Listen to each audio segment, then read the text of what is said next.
Ladies and gentlemen, welcome along. It is Monday evening, which can only mean one thing. It is the Online Darts Live Lounge. I'm Phill Bars, joined by Jack Gobby-Garvin, and today Lee Boyce steps into the hot seat for the first time as co-host. Welcome along, buddy. How we doing? You all right? All good, mate. All good. How is everyone on this fine Monday evening? Told you all. Same dodgy accent, different dress sense.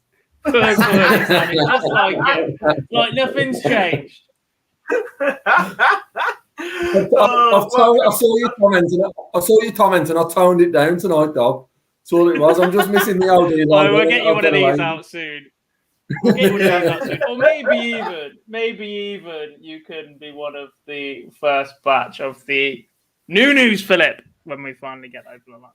Yes. Welcome along, everyone. The chat room, you are buzzing already. Logged in early to set up and it was already absolutely rammed. So welcome along, everyone. As always, you guys absolutely smashing it. Remember, drop us a like as always and make sure you subscribe to the channel. Already looking, only 12 likes. You guys can do much better than that. That is for sure. But gentlemen, what a week in darts it's been. We thought, it'll be a quiet one. We'll break boys gently. Forget that idea. What's happened? Nothing's talked about, have we? No. Not a lot that we can talk about, to be honest. But we'll give it a go.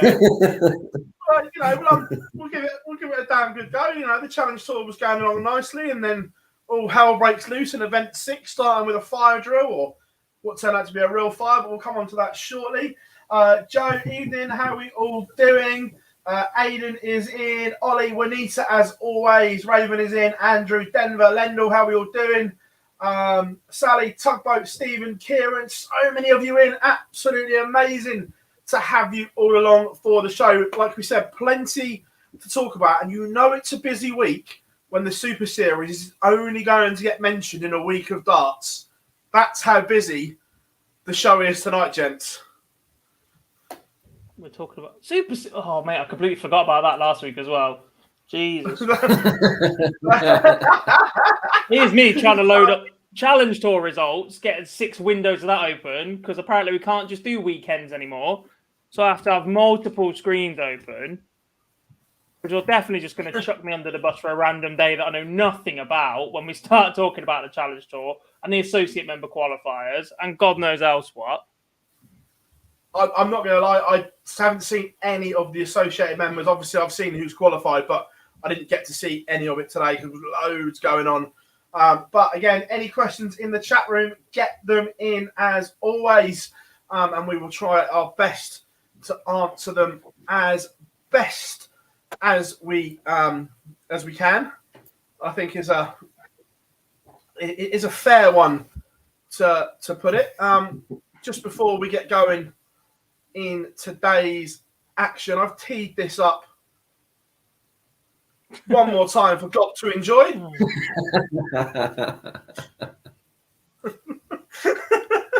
That's the vodka. Kezzy doing his little jiggle. Again, we've got some clips from interviews as well that have gone out this week for you to enjoy as well, so you can then go along and listen to them all.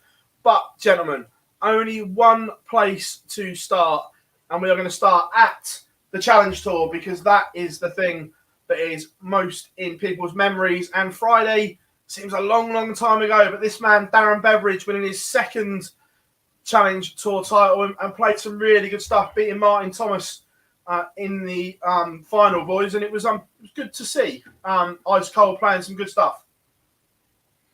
Yeah, we're going to get in there early. He is one of a number of players this week that's had success after being involved in the live league. And this is the smug face we're going to have. A lot of people have been very, very complimentary of that. The stats do not lie. The number of quarterfinalists that have been or better from the live league in the last few weeks. Look, we're just given opportunities to play darts, haven't we? All right, Gary, just here to play darts. You've been practicing that line. I'm just getting it ready for the T-shirts, mate, because we all know that's going to be the first one we shift. But yeah, no, Darren Beveridge getting off to a great start in in Challenge Tour 1. Again, some good averages in there showing his stuff. And then, I'm not going to lie, I was quite surprised by the winner of number 2. Not because he's not a good player. Let's have that right first of all. But on the form and the darts we'd seen this calendar year, Boise, there was nothing to suggest that Jim Williams was going to go on the run he did this weekend. Yeah, I think when you look at the names who are playing in the tour, he's one who you expect to be doing well in it. But as you said, we haven't seen the levels of performance like we saw at the Mad event, and we saw him in the live league. So it was a surprise in that sense. But he is someone who obviously was in the final of the last BDL final. Yeah. He's a very, very good player. We just haven't seen that form. Hopefully, Friday was a tick start for him, and we'll see him progress the rest of this year into the player that we've seen previously on the stage. But yeah, overall played very well on Friday, and across the weekend he put in some very, very good performances. Oh, completely. But like I say, we just haven't seen that kind of form coming. And again, he beat Adam Smith-Neal in the final, and that's sort of like an indicator of where Adam Smith-Neal's game on. We'll come on to that in a minute as well. But Jim Williams doing the business there. Chat room is on fire again. Michelle is in. Henry, hope your ankle's all right, buddy. And then moving on, more live league success. Jim McEwen winning number 3, beating Jim Williams in the final this time. Back-to-back finals for the Quiff God, but wasn't enough to get the better of Jim McEwen and go back-to-back. Yeah, another player that has come through the live league. Going to keep dropping that in there. Probably a bit of a surprise that he went all the way. Without being disrespectful, you look at the semi-final lineup from this day, the 2 players that are carrying the better form are the 2 players that got beat pretty handily. Yeah. Colin Osborne and Chaz Barstow have been in some very, very good form recently, playing some very, very good darts. That's not being disrespectful to Jim, but if you'd given me those 2 and I'm a better man, I'm putting money on Barstow and Osborne to be that final. Darts doesn't always work out that way. Very, very good win for him. And money on the ranking, isn't it? Yeah, and again, touching on that quarter-final lineup, Boise, number 3. Reece Robinson, again, a man that's done well in the live league. Carl Wilkinson, don't want to go on about it, live league. But one name that shot at, Ryan Harrington. We haven't seen a lot of Ryan since his run at the 2019 Grand Slam of Darts God, but seen nothing of him. And then pops up, and although won't be happy, it's good to see Ryan back on the board. Yeah, Ryan is a player who was... Well, go on, Lee. Go on, Dob.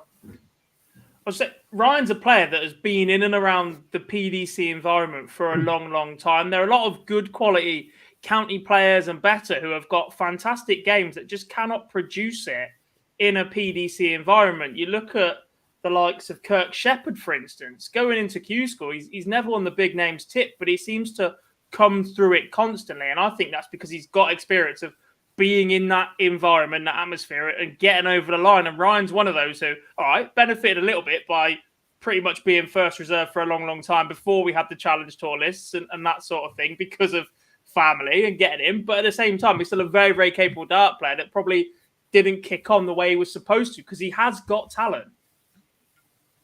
Yeah, massively. We saw that at the Slam, Boise, that bundles of talent in there, but just needs to find some consistency.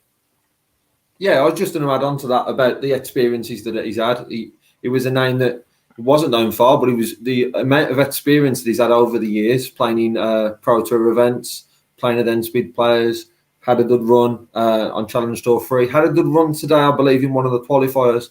No, he didn't come through, but he had a good run in one of the qualifiers as well today. So it seems like those levels of performances are there, and he's certainly got the experience. Hopefully we'll start seeing his name more and more in these and seeing if he can push on and get himself back on that Pro Tour. And this week, playing in these games, not because of a family member and playing there because he's a good enough player to do so. Yeah, completely. And then the final Challenge Tour of Saturday. Adam Smith-Neal going one better. Now, I'm just going to throw this out there first of all. I know Adam gets a lot of stick on social media, but I'm just going to take players at face value. And the few times I've spoken to him, he's been very nice to me. So again, I'm just going to take people at face value. And people forget, he's a former windmill world master gob. He has pedigree at the highest level. Oh, he's a very, very talented dart player. And I think that's part of the reason why there's so much surrounding him on social media, so much disappointment with things that have been said and done. Back when he was winning the World Masters and the like and competing at the very top level of the BDO Tour, fantastic player. Going into the start of the weekend, he's quite possibly the most disliked player in the venue until the end of Sunday. Yeah, I'll tell you what, it takes a lot as well to change that, but he is no longer number one on that. To be honest, Dob, some of the things I've saw on socials that have been said about him, and like Des, I met him a couple of times at Wolves when he was at Advanced Slam, and he seemed a nice bloke. I'm not sure he's still, by some people, he's still the most hated player because of some of the stuff I say. I'm not sure that has been beaten. I'm sure there's many players who would disagree after Sunday, but he's certainly still going to be in that top two. to be fair to him, though, guys, this is a huge platform, and we've seen this over the weekend. He could be a big threat, not only if he doesn't get his card here, but going into Q School and things like this. If he carries on this form and this momentum, he is going to be a huge threat to get his card. And if he can, forget everything aside, just playing ability alone, in my opinion, he's an asset to the PDC Tour. Oh, yeah, definitely. He's another one of those, that BDO group that probably should have made a jump a few years back, didn't quite get there. Then we've had lockdown and the lack of a tour and all of that. And he's a bit further behind in his progression. But to be honest, a lot of darts players are further behind than we're expected to. Michael Smith should be a two-time world champion by now if progression routes were to be believed. And there's plenty of other youngsters that should have come through. Mike DeDecker, Dimmy as a now kicked on, but you look at the likes of Luke Humphreys, Martin Schindler, they're getting there, but it's just taken that little bit longer because of how competitive that field is getting. Adam Smith-Neal, I'm not sure how old he is, but he's not very old at all. You've definitely got a few years on him, Barzy, so, you know, he's still got plenty of time to compete at this level and get on. Yeah. However, I moisturise twice a day, so I'm still baby-faced. That's after stuff. No, I was in the chat room as always. He says the chat can pay regardless of the way he is. Yeah, like I said, face value. He's always been nice to me, so that's how I judge people. And like I say, yes, the boy, he can play. Craig is in as always. Tugboat, how are we doing? And then Sunday, here we go. We'll start with the easy stuff because there's a couple of things come out from the weekend. Not just the obvious, but there's another one as well which we're going to talk about, which hasn't gone down too well. But first of all, by the way, Sean, if you're listening or listening to this on playback, can we get some decent HD quality pictures of you, please? Because I struggle to get a photo. So to the point where we've got to screen grab something. But Shawnee Mack got the job done again. A man that has pedigree at the highest level is now showing it on the PDC stage. And someone said in the chat room as well, we're not surprised by this at all, are we, boys? No. Not surprised. Not and at all. I know we're supposed to be very unbiased in what we do, but this is one of the most popular winners of the weekend. Sean is fantastic. I didn't even... Shut up. I'll be honest, before Q School this year, I didn't even know who Sean McDonald was. I didn't know about his pedigree previously. I didn't know he'd taken a break from darts. It's only since made the comeback this year that know who the bloke is, and he's been fantastic. He engages, he interacts on social media. He's got a bit of banter about him. He's got a bit about him on the hockey, and this is a fantastic win that just keeps him progressing in what is, quite frankly, a ridiculous little comeback year for him. I don't think he envisaged it would go this well when he picked the darts out of the drawer and said, I'm going to Q School. Yeah, no, completely. And again, he's in the mix, Boise. That top end, we'll get the rankings up shortly, but he's in and around. Yeah, and he's playing some very good stuff. As we were speaking earlier about Jim Williams, is someone who's a name, let's say, on the tour who hasn't been performing with form. McDonald is the opposite of this in regards to someone who's come back, hasn't played the game for a long time, and then we've seen the form on the online darts live league. We've seen what he can perform. So seeing his name picking up a title, I was not surprised at all because he's been playing some very good stuff. And I know he's another one on your little tally that you had going over the weekend, PB, just notching off another one to say online darts live league teeth. Online darts live league teeth. And that carried on across the whole weekend. But yeah, he's been playing some very, very good stuff. So no surprise at all to see him pick up a title this weekend. Right, before we put the next slide up, this is where Sunday starts to become interesting. So Shawnee Mac wins and they start event 6. Then all hell breaks loose. There's a fire in the Marshall Arena. 4 fire engines, I believe. I know there's a lot of you guys that were there, Niall in particular. And everyone was abandoned from the venue, all outside. They didn't know what was going on. Sean actually messaged me. He goes, I'm sat on 170 after 9, and the alarm goes off. All a little bit of a mess, Gob. As a player, how annoying and very distracting to your tournament is something like that? Massively, to be honest. But look, these things can't be helped. The same when Barney was taken ill at the Pro Tour. It's the same for both players, isn't it? And that's the thing. It's not as if one player's got a massive distraction, the other one hasn't. It's not like a fan screeching at you or whistling at you or a massive thing. Admittedly, it might be in the middle of your throw, fair enough. But it's the same for both players. You have to go out, you have to recompose yourselves. And darts is as much mental as physical, if not more.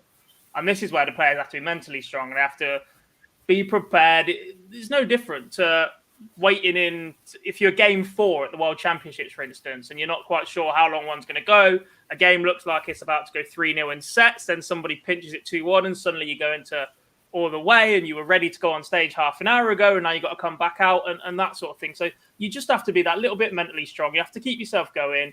You take your practice starts. Once you get back in the venue, you reset and then you just carry on from there and treat it as a complete fresh start. Right. Let's put this one up before we touch on everything else. First of all, with this one, Jamie Clark winning Pro Tour 6 made it 5 winners from 6 events, Gob, for the Online Darts Live League. Not that we're going to keep on about this all day. It's just what we do, isn't it? It's just what we do. Look, I'm not being funny. We've said it all along, but the opportunity that the Live League provides of playing top quality darts week in, week out, of match practice, because this isn't people messing around. There's serious prize money on the line now that we've got the Champions Weekend and the qualification and that sort of thing. These players are earning serious money for it, serious match practice for it. And when they get to these events, they're better off for it. What more could you possibly ask for? Yeah, no, I completely agree. And you lot in the chat room get something to watch while you should be at work. Me included.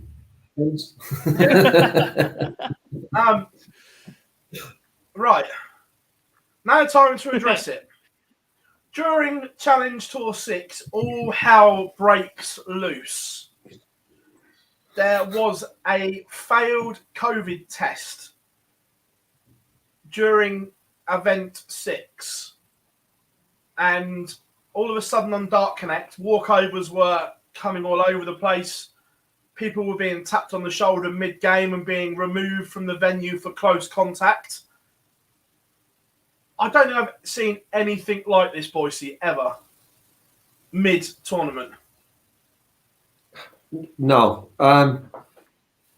My phone was pinged in. Obviously, we've had group chat was done off. Twitter was down mad at the time because initially we was all like, what's happening? We had no inkling other than we just kept seeing wart over. And then stuff started filtering through, obviously, what had happened. But we've seen the odd wart over. We've seen the the menzies incident at Dewstall. We've seen the odd one on, and a very few and far Not only between on the menzies Pro at Q Tour. School, can we just touch on the fact that Donut fell asleep whilst watching the Rangers game on Saturday, which I know was bloody dreary because I sat and watched it too. Scottish football is crap, but he fell asleep watching Rangers lose the first game in 44 matches and missed his bloody game. Yeah. So to my point, I was getting to. We have the odd one or Back two. to the serious bit. And maybe only one of which are related to Scottish football not being very good. But on Sunday, we've seen a whole lot come through all at once of what?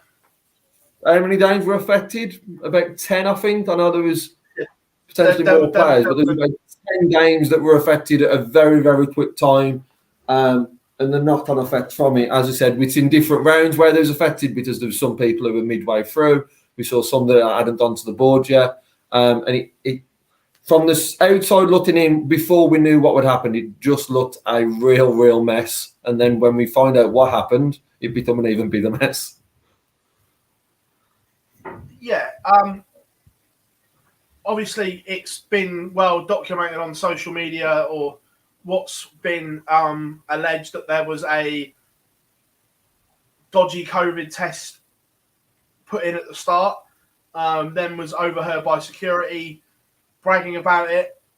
I know he was taken off to do a test and failed it, and that's when it all broke loose.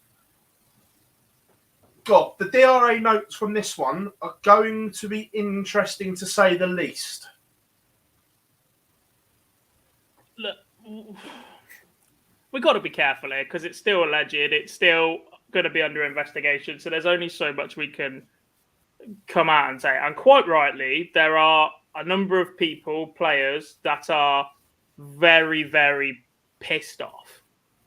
It's stupid. It's idiotic. It's careless. And the rest. I've seen statements from management companies. I've seen statements from players. I mean, Conan Whitehead's missing out on the Live League for the rest of the week, Champions Week, which we'll get on to you should say that. in a bit. Yeah.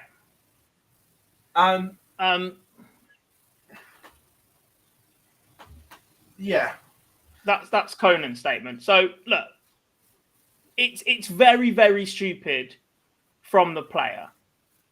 And I'm not going to sit here and try and justify it to people, but people calling for lifetime bans and the like, I think are caught up in the moment and reacting very, very heavily and hastily to it. I'm aware of, we know who the player is. I know how old the player is, and he's quite young. I don't want to start dropping people in it, but I've done the maths for him to get to this weekend. Right. And as a young player who's making this step up for the very, very first time, this is with the absolute minimum costings for food and drink and everything else that I can possibly find. Before he steps foot in the venue today, Q School, and then booking to be there today and hotels would have cost just over £2,000. That's 11 days in a hotel for Q School, your entries, your food and drink at roughly whatever per head, travel, your £50 per entry for this event and £40 for a hotel, which is bloody generous, might I add. It's probably a lot more than that, right? So you've got the pressure of either having to fund that yourself or having that funded by a sponsor who has then got some sort of, you owe them something, basically, that they're expecting something in return. You then got the fact that the PDC have allowed this situation to become a thing. We are very, very complimentary of the PDC when they do things correctly. This is a shortcut that allows this situation to happen. It was always going to be there. If you present somebody with an opportunity who is under that much pressure, who has spent nearly £2,000 to be able to attend these weekends, or this weekend in particular, which is half the Challenge Tour because of the way the year's worked out, by the way. There's only 2 of these. That's half the Challenge Tour. That's a big financial investment from Q School alone to then miss. you open up the situation that this can happen, especially given, not being funny, it was quite lavish and it was pretty much well accepted that people were doing this to get into Wembley for the European semi-finals and final because it was such a big event and because it meant so much to people. Well, £2,000 in a darting career to somebody who is a very, very good young player means a lot to them too. Yes, I'm going to reiterate, yes, it's reckless. Yes, it's callous. Yes, there's health implications, and health has always had to come first through this pandemic. But we are at a point where, I'm not being funny, the belief in what we're being told, what the media are being told, how serious COVID is now, a year ago, I'd be all over this. But given the vaccination rate, the hospitalizations, and all the stats we're being given, the seriousness has decreased.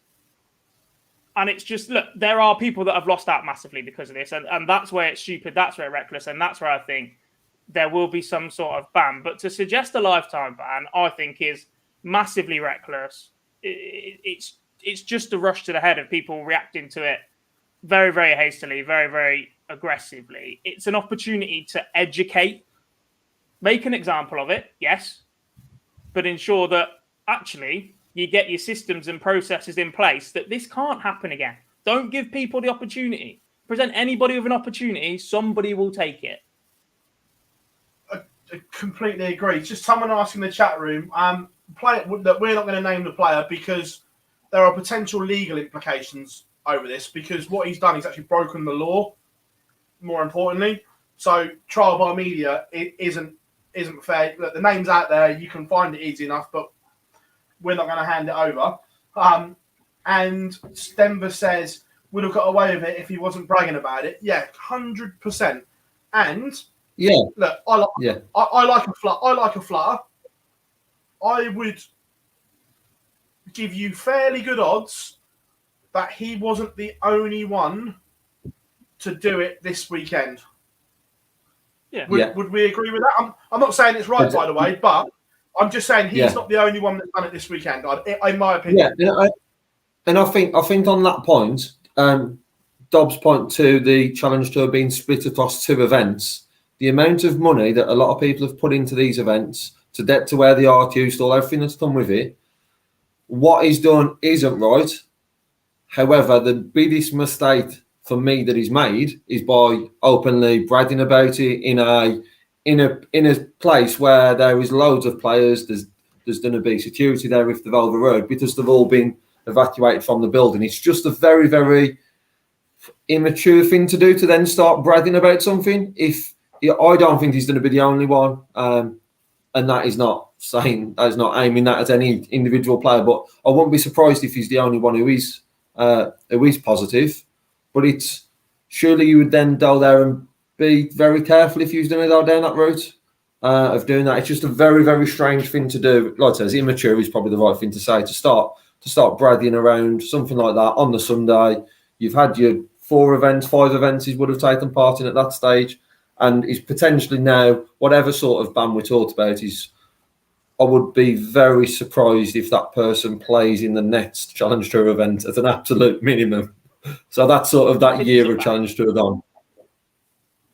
Because there is no ruling regarding this in the DRA. There's a couple of things they could quote, perhaps, like code of conduct in general and representation, but there is actually no direct ruling against putting in a fake COVID test, which sounds stupid, but whenever you're going to need that in the DRA code of conduct and handbook. Do you know what I mean?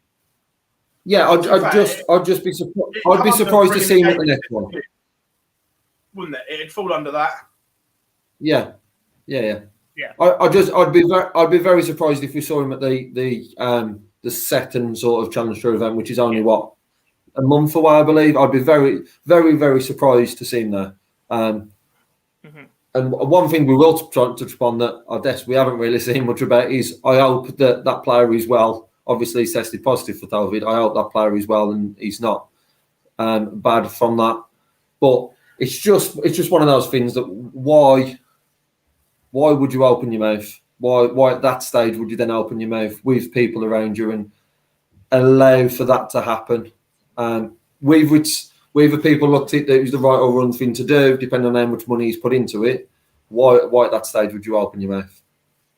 And like you This say, isn't us condoning it either, right? This isn't us Yeah, saying, yeah. right, we'd have done Yeah, it's exactly not- the no, it's same, not at all. and we agree with it. It's just we Yeah. can see why somebody would get to that situation, the same way that you can see why somebody would match fix. Normally, people that match fix have been in financial difficulty, approached in a situation, and don't really see another way out. Yeah, and obviously it's cost Conan a shot at £6,000 in Champions Week because he was one of the ones that's been pinged for close contact, as the statement there says. A couple of questions in the chat room on this. Andrew says, "What was the COVID testing exactly?" Right, so players had to do their own lateral flow test at home or in the hotel, wherever they were staying, on the morning of Friday. They then had to bring the pads, whatever you called it, the little block thing, to the event with their name and everything and contact details on the back, and that was handed in. So that was the testing protocol for thing. It's the same as the Pro Tour. The players, the last set of Pro Tours, the players had to do exactly the same. They test themselves in the hotel and then had to bring that along. So that was the testing protocol for it. The other thing to come out of this over the weekend, gents, and this is an interesting one, and again, I think they've got this wrong, that top-ups for the Pro Tour for the rest of the year are going to be used from the Q School Order of Merit for the rest of the year, not the Challenge Tour Order of Merit. I'm not a fan of this one, boys. No, that's wrong. No. Completely wrong. Yeah, That's completely part of the purpose of the Challenge Tour. I just don't get that. There's no reward for performance. Well, there is reward, I suppose, but one of the rewards of playing well on the Challenge Tour is that you then move up on that list, and to keep it useful. I know we've missed the majority of the Pro Tour season as it is, but no, the players that have performed well at the Challenge Tour now should be first reserves, etc. Yeah, I know there was a lot of unhappy players about this, boys. And if you were a player, you'd have the raging up? 100%. It's a rule that's been in place for a number of years, and yes, we've had a number of Pro Tours already, and it was the right thing to do to bring it in for Q-Stall at that point, because I didn't want to see them going back to last year's Challenge Tour or anything like that. For me, it was the start of a new year, and that's how they should have done it initially. But now we've had this challenge, these 6 events, like we've mentioned a couple of times. That's half of the Challenge Tour that we're doing this year. Half of the events have happened. Surely it's only fair that we go off that list. If it was only 1 or 2, maybe there'd be a bit of a debate around that. But for me, now they've done half of the events, it should be the reserve should come from the top of the Order of Merit from this weekend, and then the weekend in September. There you go. It sounds like the players didn't find out until this weekend. They didn't know until Friday. If it's stated from the off, then it's a little bit different. It's not great, but if it is stated at the start of the year, that is how it's going to remain, and you know you're only playing for certain things, that's different. You can adjust, you can get your mentality. Once you're there halfway through and you're expecting a good run here, gives you a shot at the last couple of Pro Tours and the Super Series, and then you find out that's not, that would piss me off, especially after everything else that's gone on this weekend. And I think, Dob, on top of that, I don't think the players who are the top, let's say, top 10 reserve lists from the Q-Stall would have expected this decision as well. If the decision was to come out this weekend that it would be the top 10 from the Challenge Tour, they wouldn't be annoyed or pissed off because they would have expected that. It's what we've seen year on year. For me, it's a very, very strange and they've had their opportunity. Yeah. The only thing I think of is they can't bother to do the calculations again because they've got 2 separate Challenge Tours. Possibly, but look, when they split it, they knew what they knew what was happening. They've had long enough to sort it. Niall said, "I bet there will be less." Yeah. Where is it as well? Someone said a lot of players didn't enter the Euro Tour qualifier. I wonder if this was a factor. I don't know for all. but certainly one player that is playing in the live league, when he found out, told them to stick the Euro Tour qualifier. He wasn't doing it because it wasn't worth it now. So that's that. And also, flip the coin here, and this isn't a dig at Chaz, by the way, because one, I'm really good friends with Chaz, and two, he's actually a really good player. But now, he's pretty much guaranteed to be in every Pro Tour this year. He's already been in them all, and he's pretty much guaranteed to get the rest. Now, if he can pick up, I might be being a bit nicer, but say he can pick up $4.5 grand on the rest of the challenge, on the rest of the Pro Tours between now and cut off. He'll be in the Players' Championships. That's $2 grand minimum.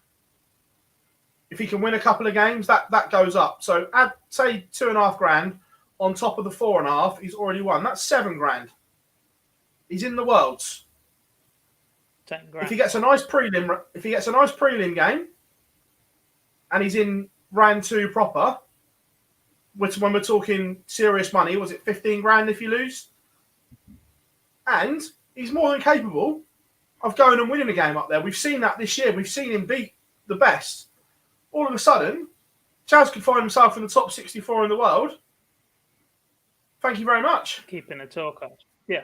Because of a performance at Q School. Well, not because of a performance at Q School last year, because you still have to earn it throughout the year. But that opportunity should be being spread around to other players that have earned it through the challenge tour. This isn't a dig at Chaz.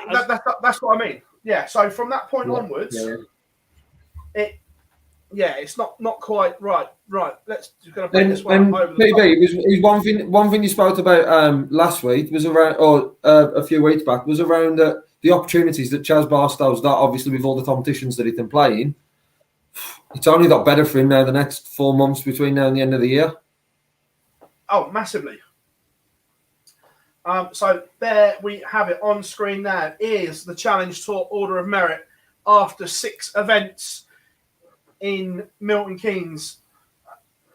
Interesting and very tight at the top. Jim Williams leads the way, boys. Adam Smith-Neal, Sean McDonald, Darren Beveridge, Jamie Clark, Jim McEwen, all over $2 grand. It's going to be an interesting race, this one. Yeah. The names further down as well. Ryan Palmer, he's got Pro Tour experience. Nathan Gervin, quality player. Robert Owen, Colin Osborne, Ryan Harrington's there. Chaz Barstow's more than capable of winning 3 of these on a weekend if he really wants to. Matt Tennant's been around for years. Richard North, capable of switching it on whenever he fancies. Reece Robinson, Steve Hine. Look, these are all quality players. The Challenge Tour is absolutely stacked this year.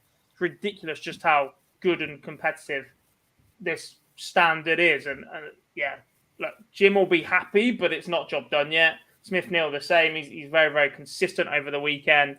They're possibly a win or 2 away from being pretty comfortable. But is it top 8 that make UK Open? Or are they changing that this year? I don't know because of everything that's gone on. Yeah.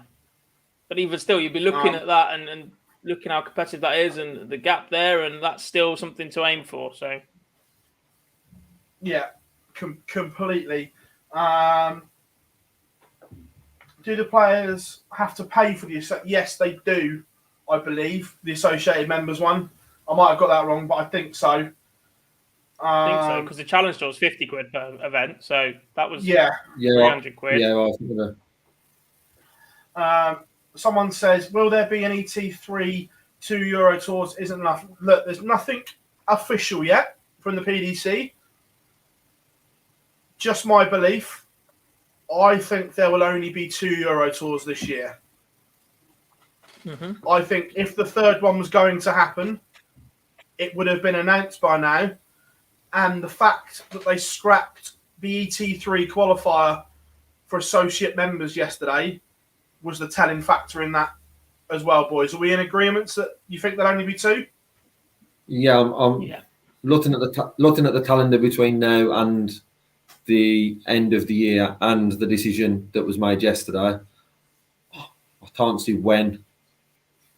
There's only one more opportunity really to do a qualifier, which would be at the next Challenge Tour event in September. So I would be very surprised, if we saw another one.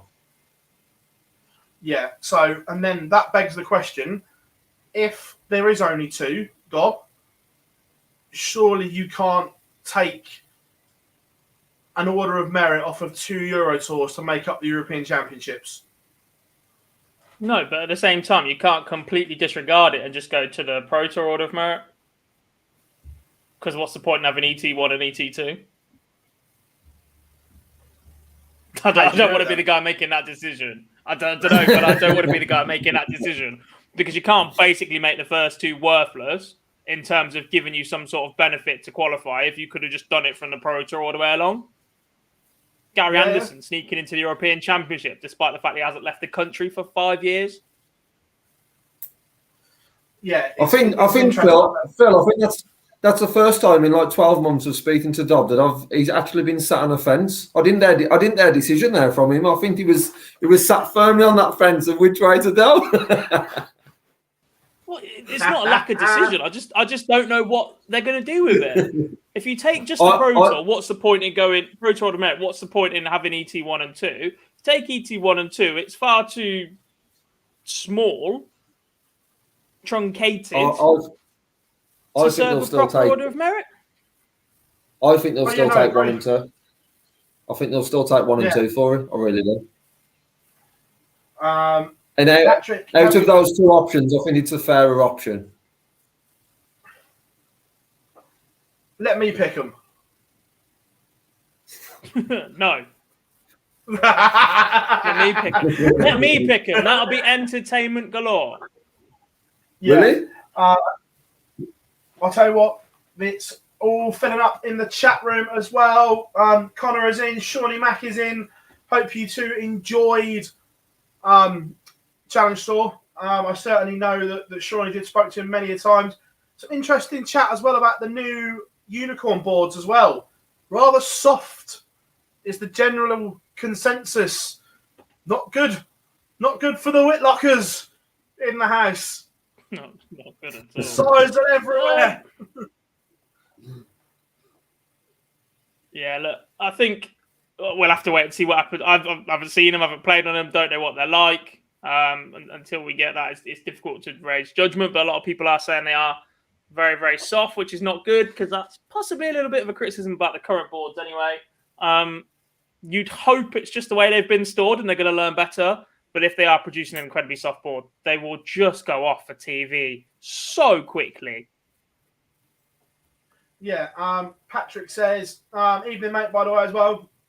He says, no more Pro Tours before Challenge Tours. Chaz needs to improve his results if he wants to play in more Pro Tours this year and reach the Worlds.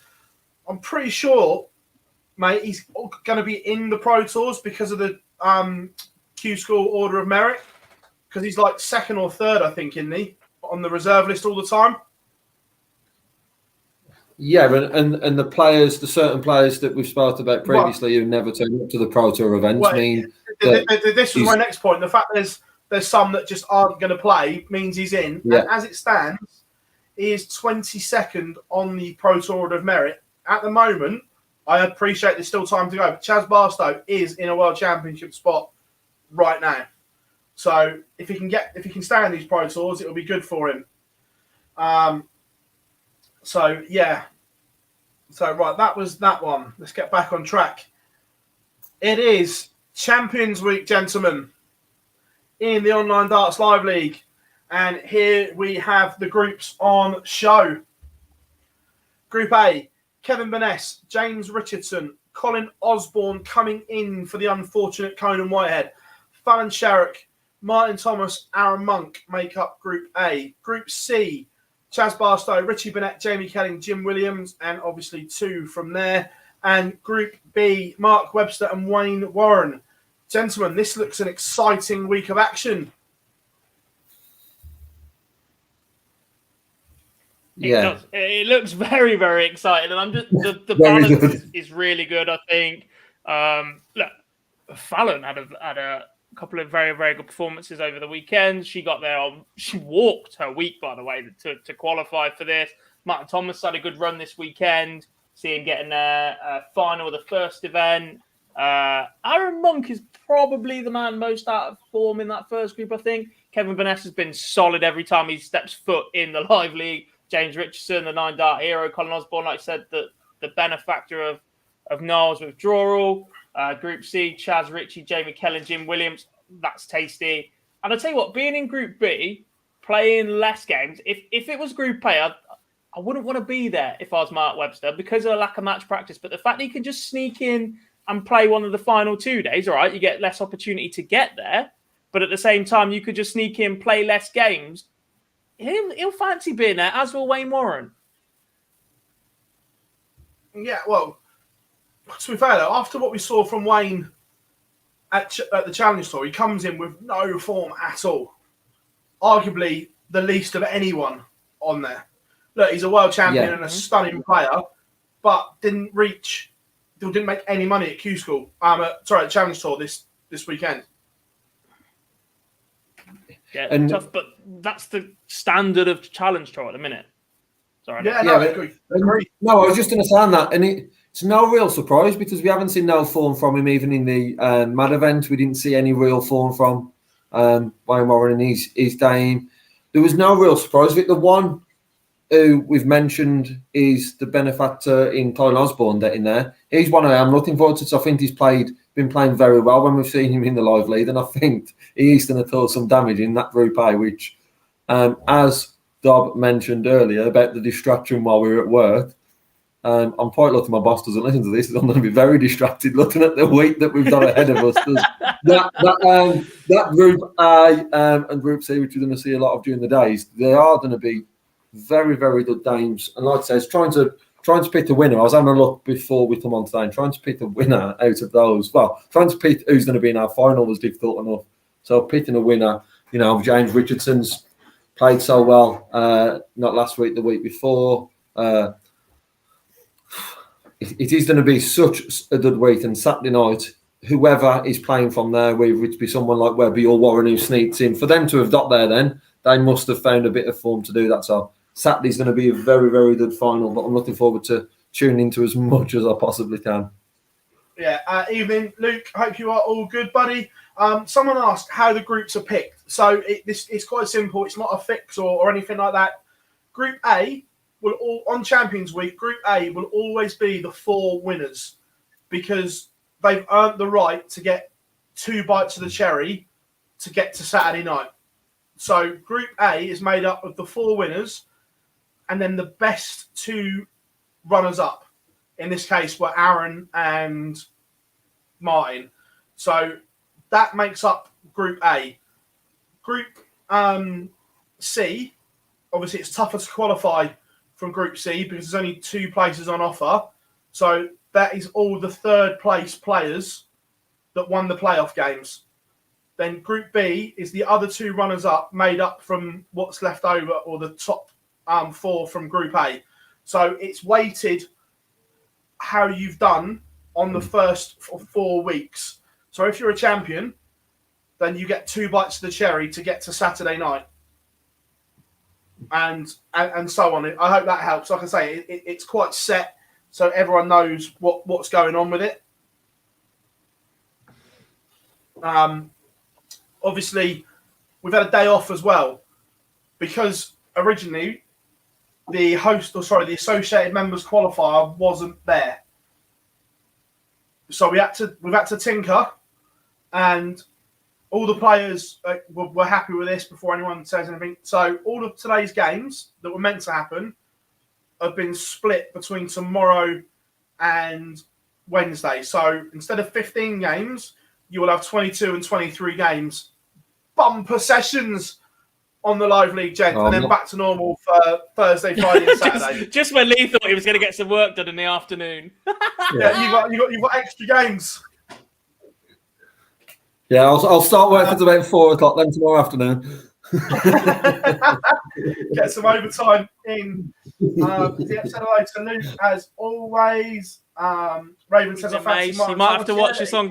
You might have to watch this on playback, mate. We've already covered all of that. Played some good stuff. Evening, Mace. Hope you are good. Been a quiet week in darts, isn't it? Oh my. Question. Ollie says, do you think Colin Osborne is good enough to get his tour card back? Yes. What I've seen this year, yes, I do. Yeah. Don't get me wrong. Put in some serious work behind the scenes as well. Practically rebuilt an action, proper committed, works full time and gets home and just smashes the dartboard. Very, very nice bloke as well. Would be very deserved. Yeah. So it says, does that mean the 4 players who qualified from Group B? So no, right. So the winner of Group A qualifies for the final, and they get 2 days off. Job done. The bottom 2 go into Group C, but there is the top 2 qualified from those 6 players. The other 4 go into Group B, where there is 3 places up for grabs. So that's how it's done. But yeah, that was that one. And so I can't wait. Prize money's gone up as well. Richie Bennett bagged a cool £5,000 for winning last time, but £6,000 for the winner this time, gentlemen. Good stuff. Very nice. Can I play? Not the way I'm playing at the minute, by the way. I am crap. To be fair, I can't remember if we touched on this one before. However, I'm going to put it up there since then. Jared Cole is the new Mad Global World Champion, beating Wayne Warren in the Mad Contenders event. He's got to learn how to hold a belt, though, guys, isn't he? Horrendous. Bless him. I've seen that photo around all over the place and all. But yeah, his hands on the top. Come on, Jared. Yeah, evening, Charlie. I hope you are well. Also, some news coming out today, which is potentially looks like good news. It means we're going to have close to 1,000 people now in Jeddah for the World Cup. Another 400 tickets announced. I think that poster might be slightly ambitious with some of the players on there. Well, Cross is it? Slightly. He's not in that side. Mensel's not played all year. Is Hop and Clemens 1 and 2? They must be. Yeah, we'll see about that one.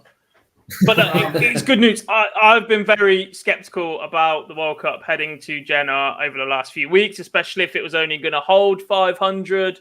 I would not have been surprised if it had been relocated, if it was staying at 500. And I think this extra 400 means we are heading to Jeddah no matter what, unless there's another big lockdown wherever, travel restrictions, and then it may still move. But all events may still move this year. It's just chaos, isn't it? Yeah. Also, in the world of darts for the week, this seems a long, long time ago, but there was, I don't know if you remember this, boys, there was some Super Series stuff that seems like a lifetime away, but the reason we haven't put it to the top of the list, there was no real big surprises, though. Let's be honest. There was some great darts, but there wasn't what I call any huge stories coming out of the Super Series. Yeah, it's probably all the, I remember the best way is to getting 2 out of 3 predictions. I got 2 out of 3 as well, so you know it's what we do. How did your week go? I got 0 out of 3. Yeah, standard. Hey, back to normal. Standard, of course. All I was hoping for, no one else coming on here on the Monday. I thought, please let me have one. Please let me have one. No, I don't even know whether I'll set them round. That's why when we're talking about the live lead, I'm not willing to predict anyone to do really well because all that turning off next week. But yeah, I think the week that happened, I think we saw some very, very good games, some very, very good darts. No surprising winners for me across the 3. 3 players who were playing well. Good to see all 3 finals though into the last leg. Betting nobles in all 3 of them. I think one thing for me that I really liked seeing was over the 3 days was that Lewis and Michael Smith game. I know it was round 1, round 2 or whatever it was.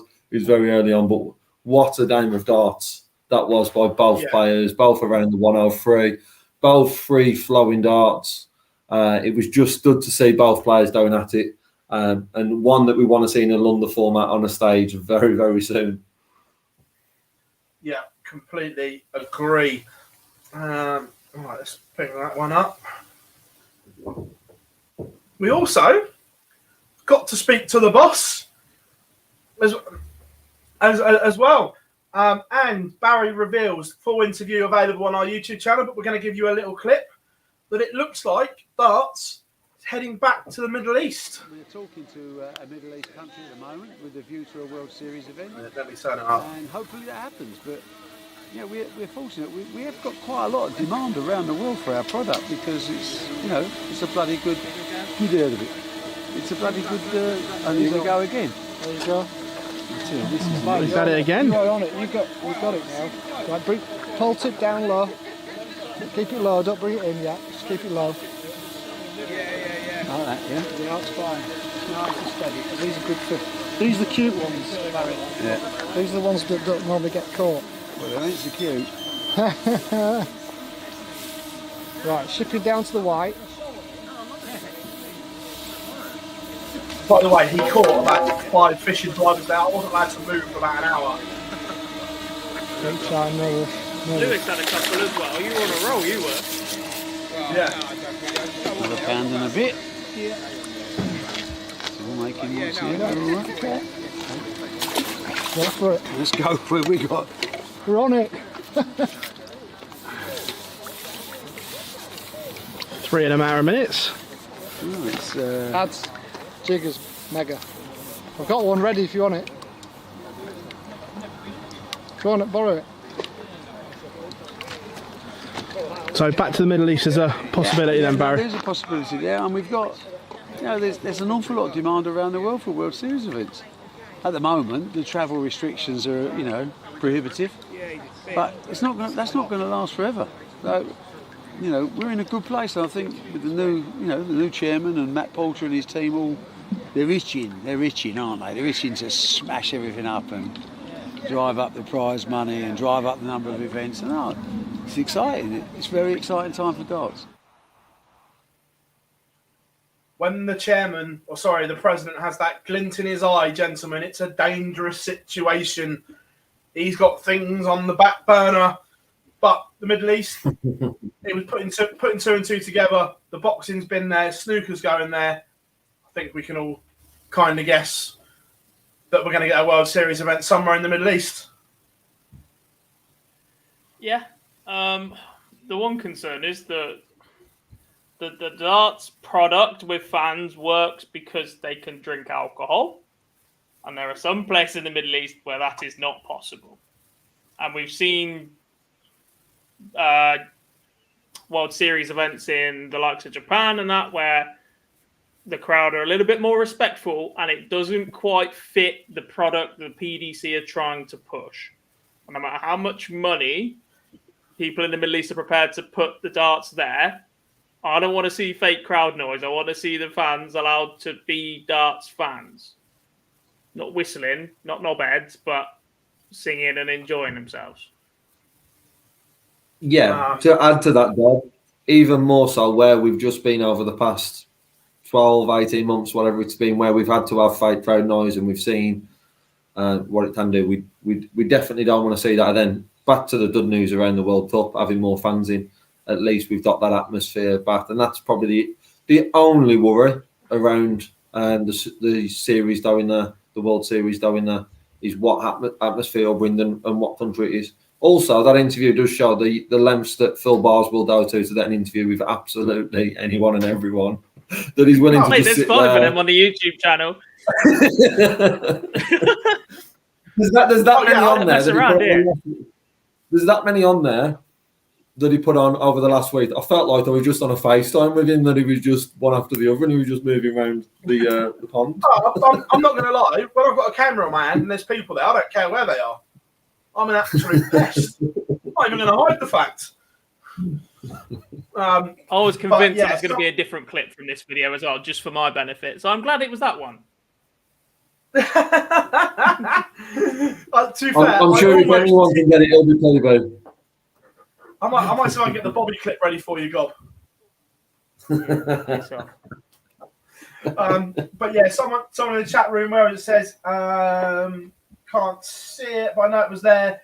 Was there any possibility of controversy if it's Saudi Arabia? If it were to be Saudi Arabia, I don't think so. That the boxing's been there. Formula One goes there. Wrestling's been there now. I just think it's past that. Agree, guys? I don't really follow that side of the news, but look, there will be people that object to it, people that don't object to it, people that have their own opinions of it. But sport, entertainment is money, and all right, that doesn't excuse things, but pays the bills. Next up, Adrian Lewis. He thinks he can be better than what he was in 2011, 2012. Yeah, I think so. I think it's like a fresh start, isn't it? That's how I see it now. I think, I've got to start again. I've lost my ranking money and everything else.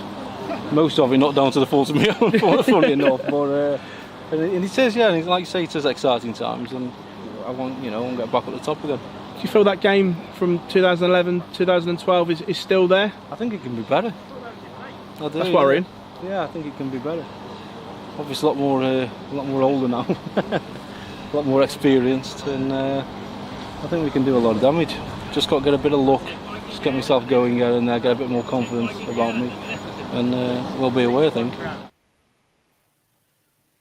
What do you think, boys? Are you in agreement? So let's get a full interview on our YouTube channel, so make sure you check it out.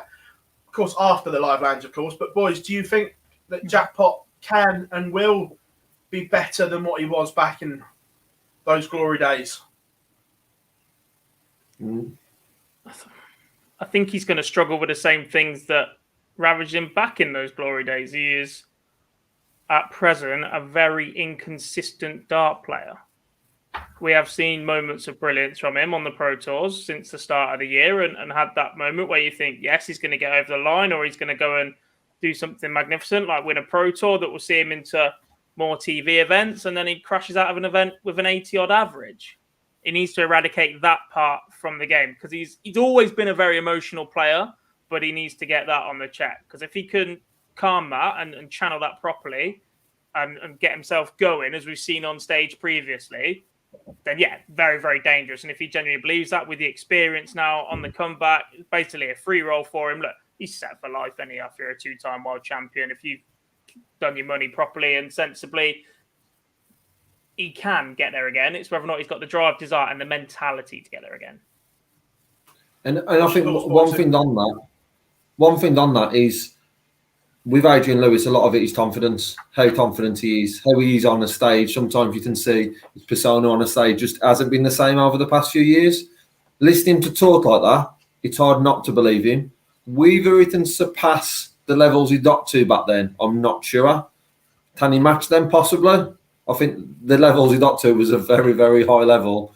Obviously, to be back-to-back world champion. To surpass that, I'm not too sure. But a lot of the things with Adrian Lewis has always been confidence. And if he's confident back on the stage, like it says, there is the inconsistencies on the Pro Tour. There's even probably bigger inconsistencies on the stage. And he needs to get back to that level on the stage for me. But there's no reason why he can't get back up to those levels and be challenging for titles of them, because at the moment he's not even a name that you'd probably consider to be getting to the latter stage of tournaments. And before, he was one who was getting there fairly frequently and was one more about is he going to win it, or at what stage of the latter end will he get knocked out. So hopefully we'll see him back, and we'll see that confidence from Adrian Lewis and that little, I wouldn't say a sprint onto the stage, but more of speed down onto stage and letting the fans back on side, because back then he was a fan's favourite and one that we want to see back to that level. There's dedication as well. Hi guys, just back off my holidays in Greece directly to join the stream. Dedication. Yeah. Now the silverback. This is interesting for the WDF guys, that Tony O'Shea is concerned the Masters won't happen. We'll discuss further, but this is the silverback. To be honest, Holland's got it bad at the moment, so I can see that going, and then all of a sudden, that's another year with no majors, so it's going to be difficult for people to get the ranking points, because obviously we can't travel to do the tournaments. I just hope everything goes well at Selzy in September. Well, when it left there, I mean, I just couldn't get it, and I think nearly everyone else thought the same. I mean, the prize money was guaranteed. Why would you you'd been 350,000 in prize money to try a new venue without the sponsorship already in place. So yeah, that was crazy that. But I think every sport's got its iconic home, and with, especially with the BDO, that it was the Lakeside, and BDO's gone. So hopefully the WDF can get it back to what it was. Silverback speaking. Gob, if the worst case scenario happens and the Masters cannot happen, does that then put the WDF in an awkward situation for their Worlds in January with a TV deal, venue already all out there? But then does it then lack credibility if you're just inviting players to a World Championship if it doesn't happen? Possibly, but look, they have to launch somewhere, someplace, and look, Tony's bang on with the Lakeside being the iconic home of darts. There will still be an audience for that, right? And the fact that it could be the first return of all these players, the nostalgia of seeing some of the players that are associated with the BDO tour of past, etc., and the players that have earned the right to be there previously that maybe were denied that opportunity last year. All right, no tour, less rankings or whatever, but bring that back from where it was. Look, launching as your World Championship might not be the worst thing for them, actually, when there is now serious competition for being a world champion. Yeah, your thoughts, Boise? I disagree on that. You shouldn't be having people invited to a World Championships. For me, I understand the point as it's sort of a bit. It's a bit. When it's every player's going to be invited potentially if we don't have any events, and that's a difference. I'm not sure it should be the right route. However, it's a relaunch, and you'd just like to think that there's a clear plan in place that if they do it this year, it's not going to be something that stays year on year, and there is a clear plan. Obviously, we know what we've done through and the time that we've got to do it, but if you've got these events, surely there's an opportunity to move them. If I know Holland is where he's touched upon one event, but surely there's an opportunity to bring that in before the end of the year, especially for these players, because there's a lot of weekends free for these players to play in these tournaments. Just one thing, what an absolute legend. One of my favourite players when I started watching the day. Absolutely love him. So if we are going to invite one player to any tournaments, I'm going to invite him. He'll be there. What's the rest of it? He will be there no matter what, because he'll be on comms. Yeah. Move it back to Bridlington. Oh, God. Right, I think that's just about a week in darts summed up, guys. So, chat room Not is a bad open. way. The floor is all yours. Boise's first proper open forum as co-host. Fire away, guys. Go, go, go. Are you keeping that beard? Yes. Are you going to start to draw one, or can you draw one? No, no. Can't be asked to get rid of it. I wasn't sure if you did that stage. Every day. I wasn't sure if you did that stage of puberty yet, though. I wasn't sure where you was in the. I think I'm all right, mate.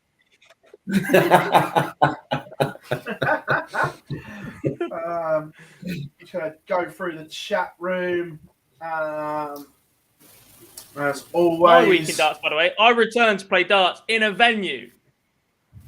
And I was crap. Good work. So I'm not doing it again. I returned this week. And I'm not looking forward to it at all. I'm looking forward to being back in the pub and playing. I'm just not looking forward to seeing where my game is at the moment, as it's non-existent. Mine's awful. Awful. Good one from Jenks here. Says, amazing, guys. Do you think you three could make a dart song for Ali Pally? You might get to number one. We're not going to do it. However, I have got an amazing idea for a piece of content for Christmas, which we are working on, that if it comes off, is genuinely going to be amazing, Gob. Yes. We've already started it. We already started it. It is August. Yeah. And chat room, I'll let you know that it's that much of a secret. I don't know about it yet. And I've got a feeling I'm going to be involved in it. Maybe not. Can you sing? No. Welcome to the show. Give us like a footballer, mate. Take it away. Initiation. Some questions flying in already. Henry, fun question. If you could name the Live League trophy after one player or individual, who would it be and why? Do we even have a trophy? Yeah. Oh, I'm normally asleep by then. Not because of the darts either. That sounds really crap. I'm just getting old now, aren't I? Who would I name it after? I'd name it the Phill Bars Trophy and then spray tan it. If it's after one player who's played in it so far, I would have to go with Richie Burnett. Just as the Richie Burnett. Cam's been just as good as the actual darts that are on there. So Richie Cam is gold. Absolute gold. Can we set up a GoPro for next week, please? Yeah. But I know, who would I name it after? The George Noble Trophy. What a hero. So he's already got a Noble leg named after him, though. He can't have a trophy too. There's that.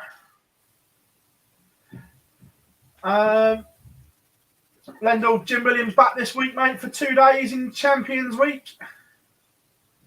I'm from Tugboat for Boise. What's your favourite chocolate bar, drink and takeaway? We're getting to the gripping conversation now. Yeah.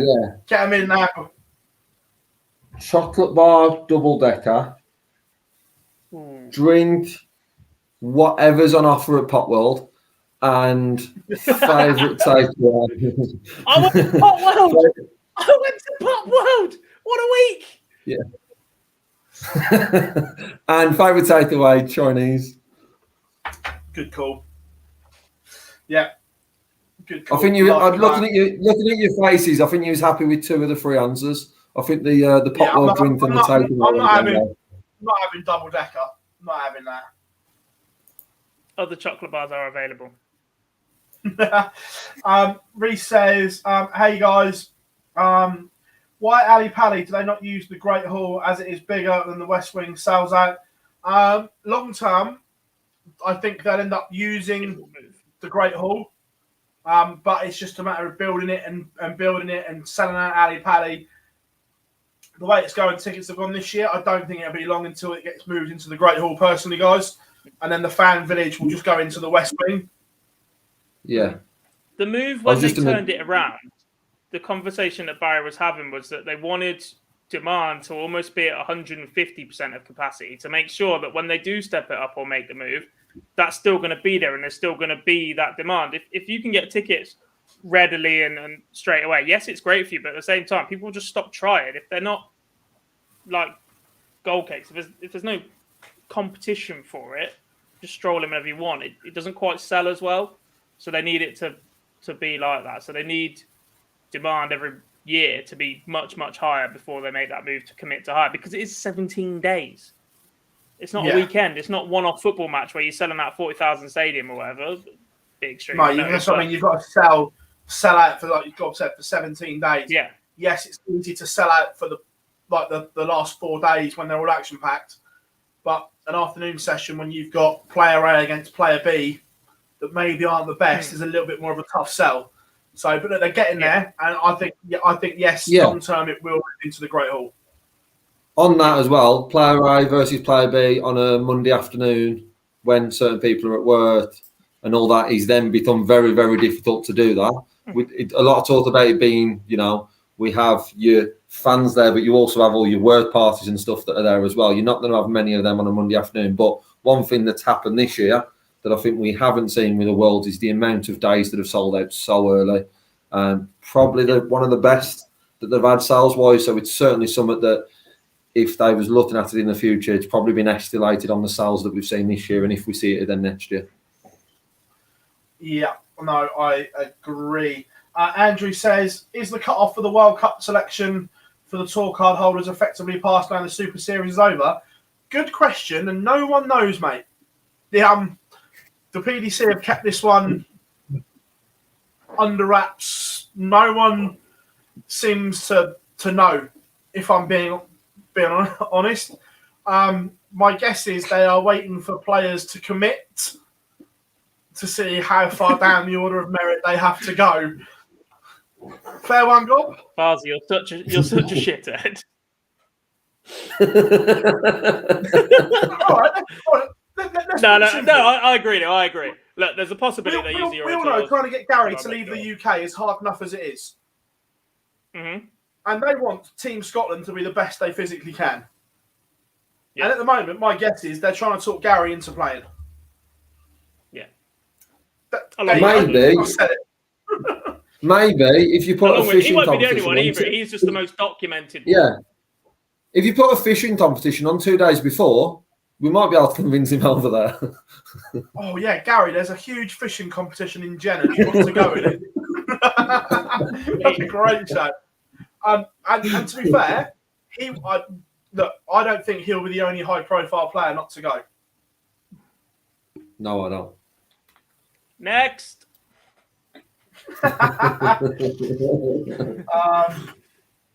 So yeah, there we go. There's that one. Someone asked, will there be an online darts live league after this week? Harry, absolutely. The live league is going nowhere, my friend. So yeah. And neither are we, by the way. There was a question earlier about Live Lounge next Monday. Look, if there's no darts, if there's loads of darts, we're here every Monday unless there's darts on that clashes with it. So if we're streaming on a Monday, we don't Live Lounge. Other than that, Live Lounge is a weekly fixture. We will find something to talk about. We will be here, even if we're just going to come here and take the mick of me getting clips that God doesn't like and playing them for an hour and a half of people saying how good Dimitri Vandenberg and Gezi Price game was. You'll be playing the clip that I sent you the other day, and I'll be off. Romeo done. Romeo done. I've also got a feeling for next Monday that what's happened the weekend just on will maybe spill over into next Monday's live lounge as well, because we might have a little bit more of information coming throughout the week as it's still talk of the town, it seems, on social media. Oh, massively, yeah. Would the World Cup of darts be better with group stage format than knockout like the normal football World Cup? Good question. Possibly, but the only improvement that needs to happen to the World Cup is pairs only. And I don't care how many times I have to say this. Pairs only. Yeah, pairs only, but I don't dislike the little group stages. I have to say, I quite like that idea. Yeah. But again, pairs only. Yeah. I like that. That good shout. Jamie, like that one. 128 Worlds field. Long term, yes, I think it will go to 128, but I still think we may be 5-6 years away from that. And the rest. I think we've upped it a little bit too quick in the past. The early rounds are all right. It's great that players get the opportunity, especially some of the international qualifiers. But to be frank, the standard is not great in that opening round. And you don't want it diluting the best darts tournament in the world.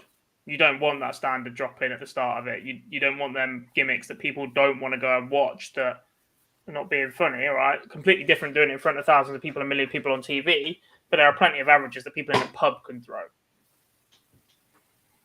Yeah. You don't want that I think flagship event. In addition to that, if you're adding more players, you've got to devote more prize money. And I know there's a lot of talk about that prize money for the world champion being aiming for that 1 million, but you've got to give the prize money and filter that down to 1 to 8 or however they split it with qualifier round and stuff like that. So I think we're quite far away from that. Yeah. Jonathan, what are the 3 greatest World Championship finals of all time, not counting the BDO after 94? I disagree with that. There's still some great BDO finals after 94, mate.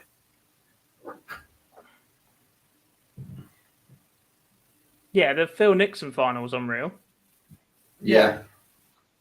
In terms of drama, Dozer against McGeeney was a great final. I'm not saying it's there, but Tony O'Shea was involved in a barnstorm as well, I think, from memory. yeah. Look, the BDO was still credible Scott Mitchell until the last couple of years. Scott Mitchell beat Martin Adams. Yeah. Yeah, there was some great finals in the BDO. But what are the three greatest World Championship finals? Look, Taylor Barney's it's going to be one, isn't it? On everyone's list. Yeah. Got to be. I can't think of it. Dobbs Smirty, I feel like Dobbs got another one. No, I'm just trying to be awkward, but I can't think of another one. No, but then 2 and 3, you could pick. There's loads you could pick. There's been good performances in finals, but it's difficult to get both players going at it for 13 sets. That's the issue. Painter Taylor would have to be there. Or in the conversation. I'm not saying in the top 2, but it has to be in the conversation. Who did Mark Webster beat? Mark Webster, Simon Whitlock was an unreal world final. Yeah, agreed. It was a great game of darts. Yeah. Look, there's loads. Tough one to call without going through them all. Phil Taylor, Gary Anderson was unbelievable as well. Gary 180 in the floor. Phil wins the set. Anderson Lewis was good as well in 15. Yeah. Which one? Oh, first or second time? Because they went at the second one. Yeah. There's so many. That's a real tough one. Some players like Dobie and RVB will not be playing competitive darts for 2.5 months. How much effect do you think that will have on their game? That all depends on what they do in between. My opinion would be it would affect Barney more than Dobes, because Dobes will go back and play local league and stuff like that, in my opinion. Well, not only that, Dobes' local league is him, Rids, and all of the Northern boys. Choice. They absolutely love it on there. Proper competitive. That hotbed of darts up in the northeast. Look, players that aren't in these TV majors have to keep themselves busy in other ways, and that's part of being a professional. That you have to do it. You can't be lazy and can't get drawn in. We saw with Rids how active he was during lockdown with all the leads online. He seemed to be playing on back to back, even when we was playing in the PDC Home Tour. I'm sure he was competing in another tournament online the same day. So I expect him now to be totally active. The Barney one, interesting. I don't know if he's got any sort of exhibitions lined up or anything in these times, as we are starting to see them going back. It's one thing that we've talked about with Barney, seeing if he's got any exhibitions. Because other than that, I'm not sure how much game time he'll have. I'm sure he'll put practicing in this time, but I'm not sure how much game time otherwise he'll have. Yeah. See, I'm a bit hesitant about that, because gearing up to Q School, it is very, very clear that Raymond van Barneveld put in a lot of practice, a lot of effort, and that carried over to the early Pro Tours. Okay, he had his health scare a few weeks later, but since then, the performances haven't quite been at the level that they were at the start of the year. And I'm not sure if that's fallen out of love with all the travelling again, which is why he dropped off in the first place. If it's a lack of motivation to practice, he's already in the World Championships, pretty much guaranteed. Is there a lack of motivation, or is it just genuinely the tour being that difficult? Joe would absolutely love this debate right now. I think that Barney will play a lot with Jeffrey Deschwan as well. Yeah. In this time. But there's only so much time you could spend with one other person. I spent a day and a half with Jar the other week and nearly killed him. You did an entire week in Blackpool. Did you go and get tested afterwards? For what? I didn't say for what. I said, did you go and get tested? So, yeah. Liver failure after spending the night with him. So, Tommy says, will any other TV majors increase the field match play to 40? Not the match play format will never change, in my opinion. Should never change. I think the only one that might is the Masters may go to 32 and they may put a Friday afternoon session in. Yeah.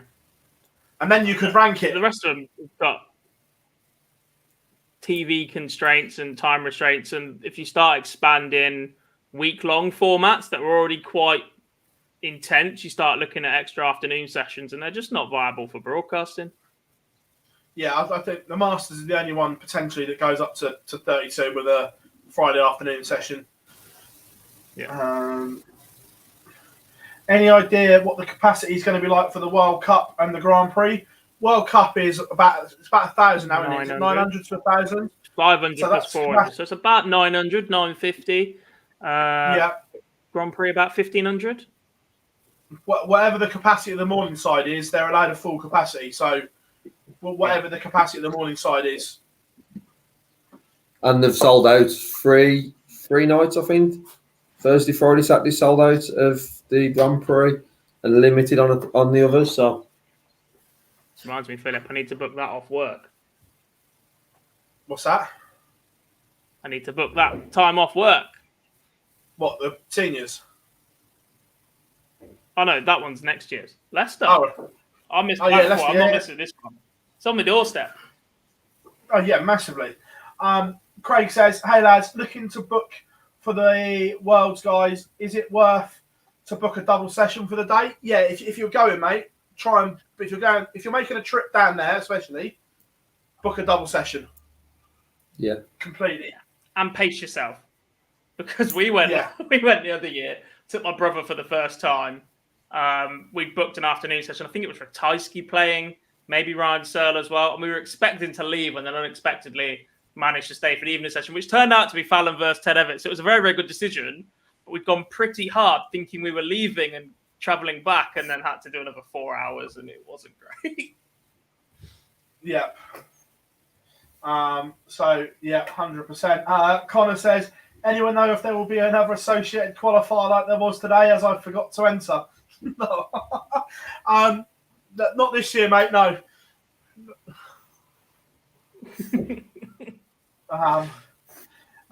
Shouldn't laugh. Plenty of players have done that, Connor, so don't feel too bad about it. Yeah. Jonathan says, knowing the PDC, will they increase the world's prize money again before other tournaments?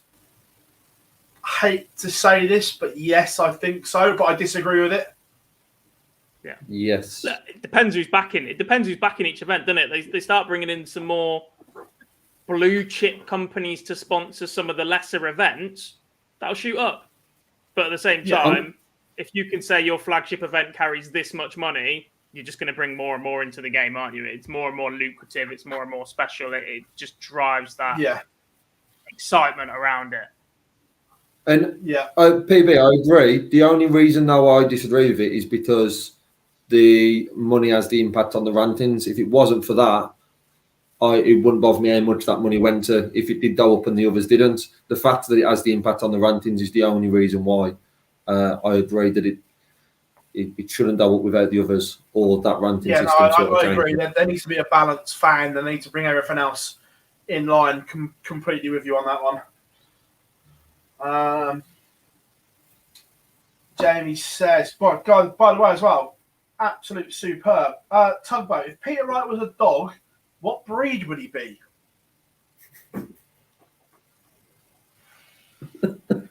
so not Tugboat, is it? What breed would he be? Moron. Honestly, the week in darts we've just had, and that's the question. Yeah. Yeah. I'm going with a Great Dane so we can box your head off. Like Scooby-Doo. Who's your favourites for the Euro Tour next month? Look, you can't look past the two obvious ones in Wright and Price. When Clayton as well, to be fair. Agree? Well, final day, Peter Wright. Standard. Yep. So that'll be number 2 then, not number 1. Yeah. Yeah. Man loves the Euro Tour as well. Usual suspects for me. Jose. Yeah. Dragon to deep water? Not convinced, as I keep saying. I think, Dob, you've got to remember that PB's never going to predict Jose to win.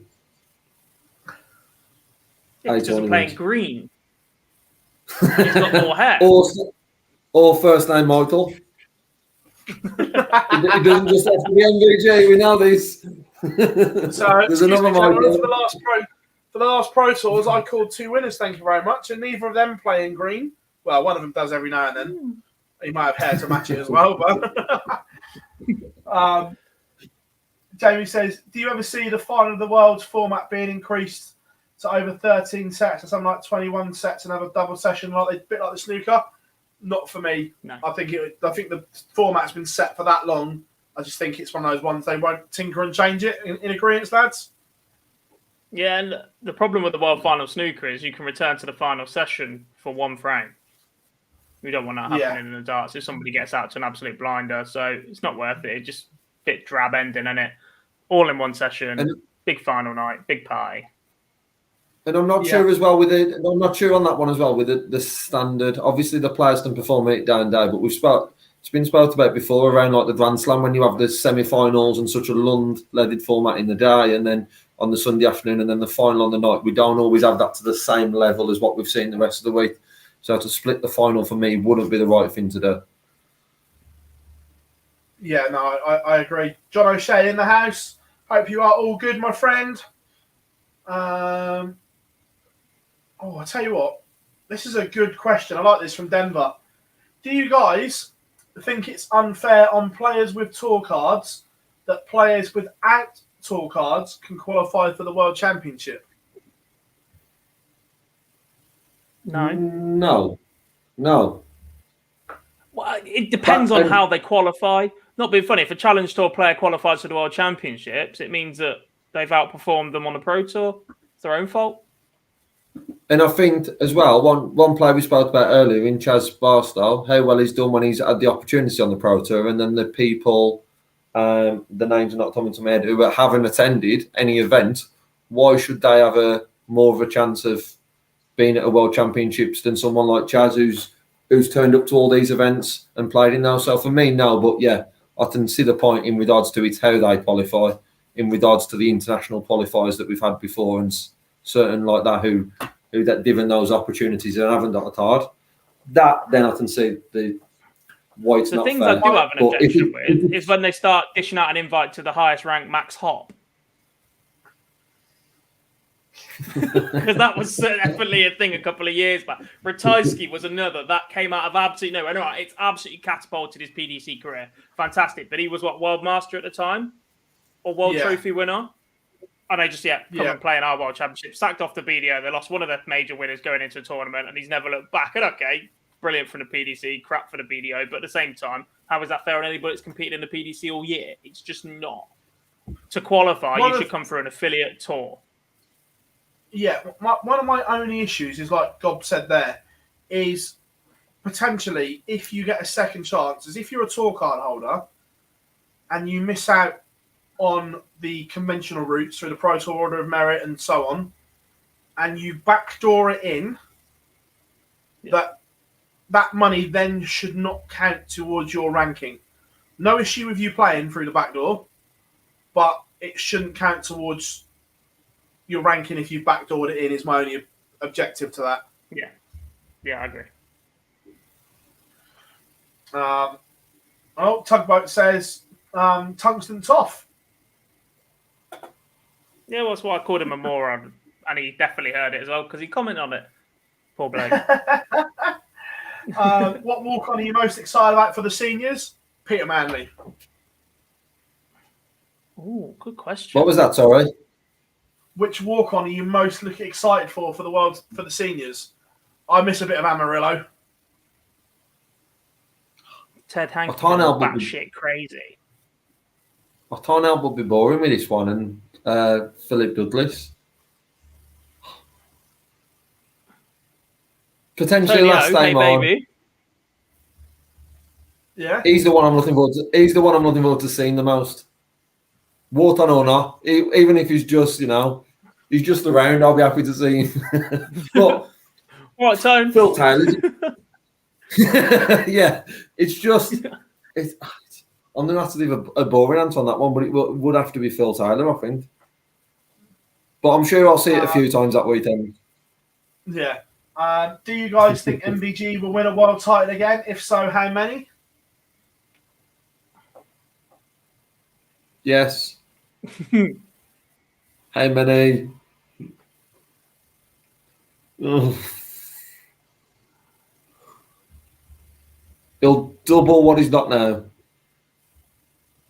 At least. I think he will. I think 5.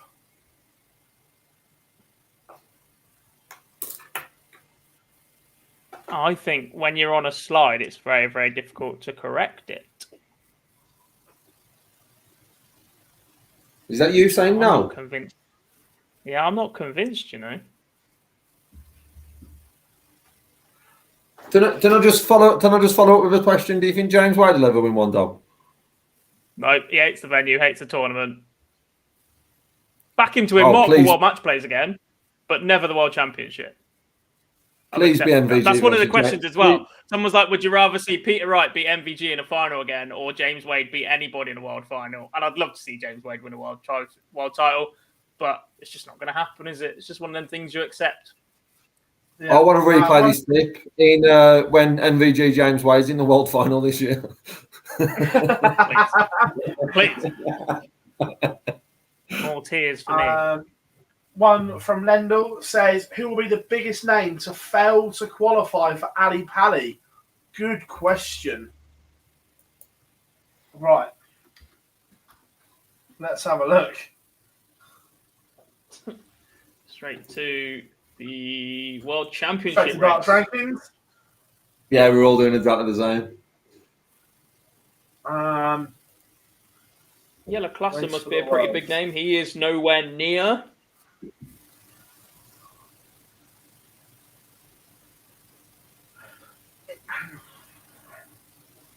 Lisa Ashton not being there. Backdoor it. She backdoors it.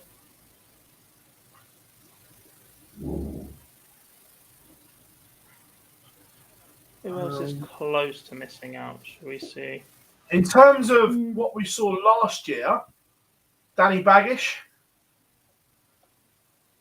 Potentially.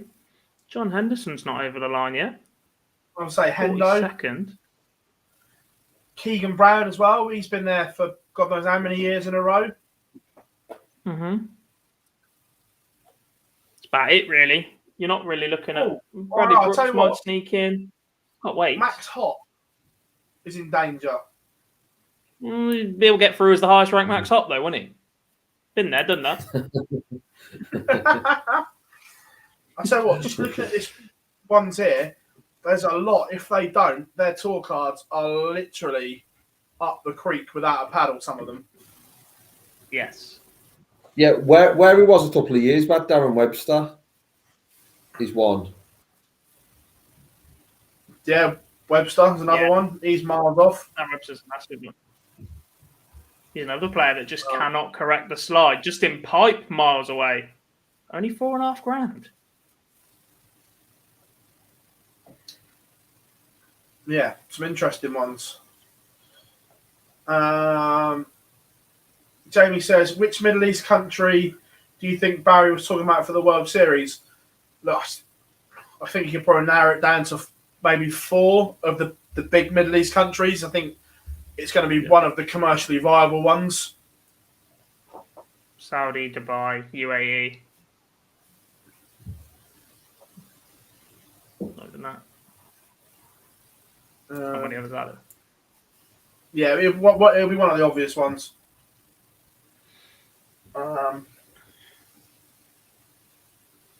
Fantasy darts. I like this from Tommy. In his prime, where would Eric Bristow rank in today's standards? I'd be calling them out. For his antics on stage. I'm going to be consistent. It'd have been so good to see him doing this.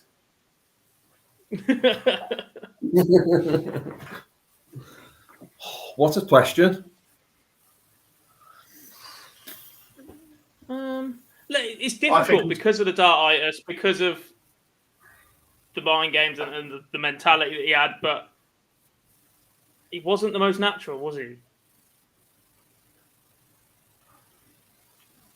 No, but I still think he gets in. I think he'd be in the mix for everything. Yeah, I do as well. Potentially. Especially if we're talking about him when he was at his prime. Then Prime, yeah. Young yeah. prime, Eric.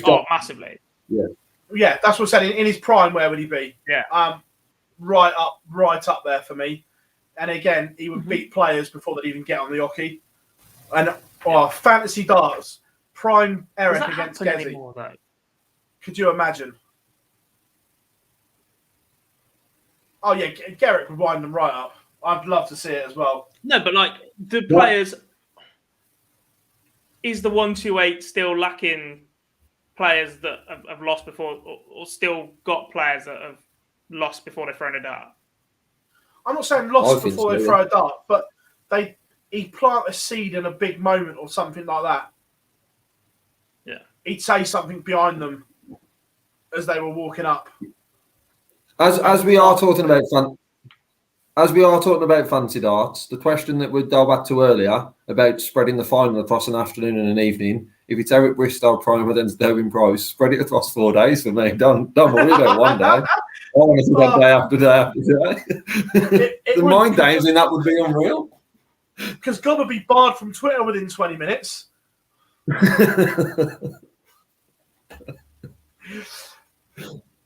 I've already been told to piss off by one of them, so the second one wouldn't go amiss. Yeah, no, he'd be right up there.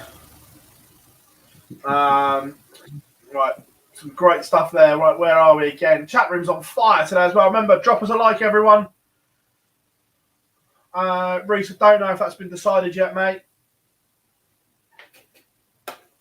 Dean says, do you think Dozer will ever replicate his best again? Sorry. I'm more concerned now, but I still believe he can do it. But I'm getting more concerned.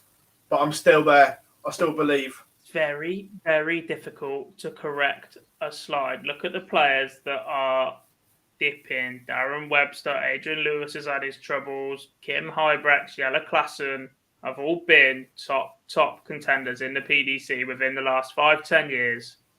Very, very difficult to get back. Michael Van Gerwen has not won a title in nearly 280 days.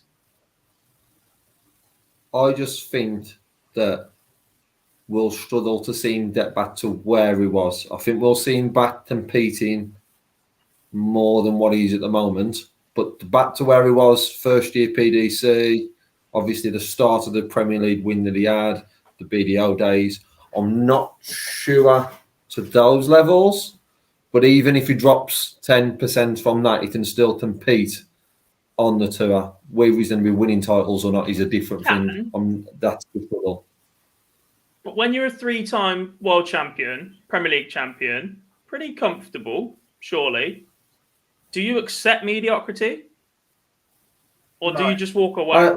No, I'm not telling you. I genuinely think he without being disrespectful, I don't think he could do a Steve Beaton. I don't think he could just sit, be content, and go into darts events and being happy. Steve's a former world champion, fantastic bloke, but he's not about to win a world championship. No, I'm with you. I think if he's not competing at the highest level, he walks away. Yeah, but potentially. But what I don't see that happening in the next 6 to 18 months. I see that being a few years before we would delve to that, because I think mentally, he's very strong, and we'll see that. And I think there was glimpses at the match play for me. I'm sure I said when I was speaking to you, Dob, when that was happening, there was glimpses of Dozer that I was impressed with, and there was only few and far between during the day and more the back end of the day. But I still think we've got a few years out of him trying to get back to that level before that decision is made. There was the normal question on there. Will Matthew Edgar lose his tour card?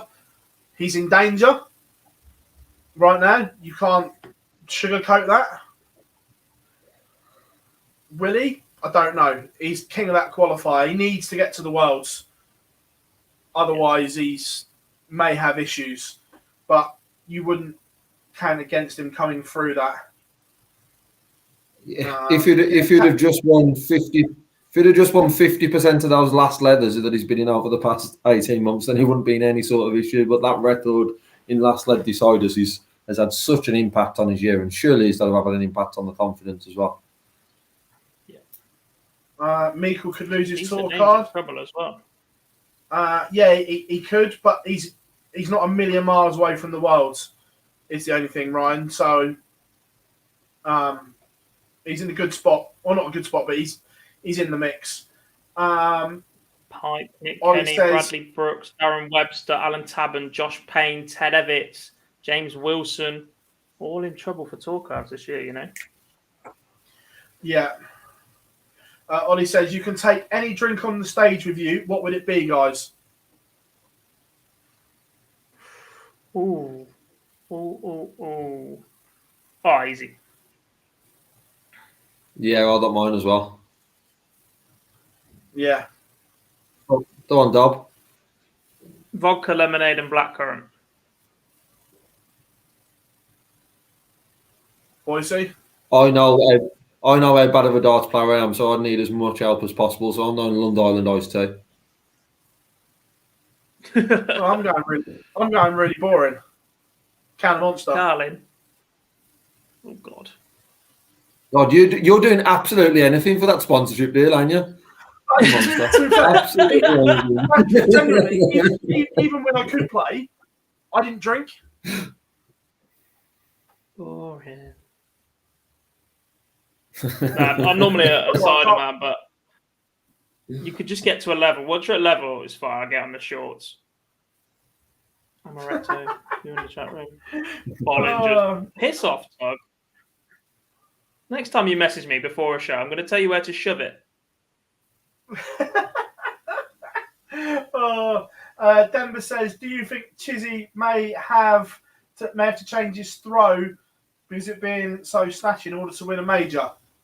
Look, I don't think Chisnell can change his throw because it's that. Yeah. That's how he's always thrown. But I don't think he wins a major because of his throw. Yeah. Look, if he changes his throw, he doesn't compete. So to rebuild a throw when you've had the relative success that Dave Chisnell has had, to just start again with a gamble that it doesn't pay off, and then you start debating swapping back to the old one when you're in desperate need of a result, you just have to stick with it and hope that one day it comes off, but I don't think it does. Yeah, you revert to type and you just can't help it. It's just the way it is. Same as boxers when they say, "Oh, we're going to try and change his style." You can't. When you're in the trenches, you revert to type, and if you're a slugger, you're a slugger, and it's the same with darts.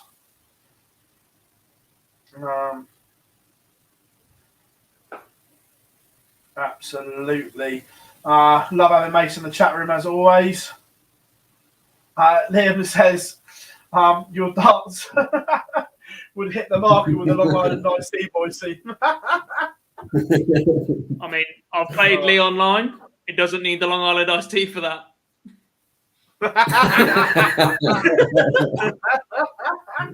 Why wasn't this recorded? I feel like the rematch is on, but maybe give me about 3 months, please. And someone else to throw in for me. Right, guys, we've got about 5 more minutes, so make sure you get anything you want answered in today. Make sure it's there. Is Thornton's career underrated? 2 majors against Taylor and MVG in finals.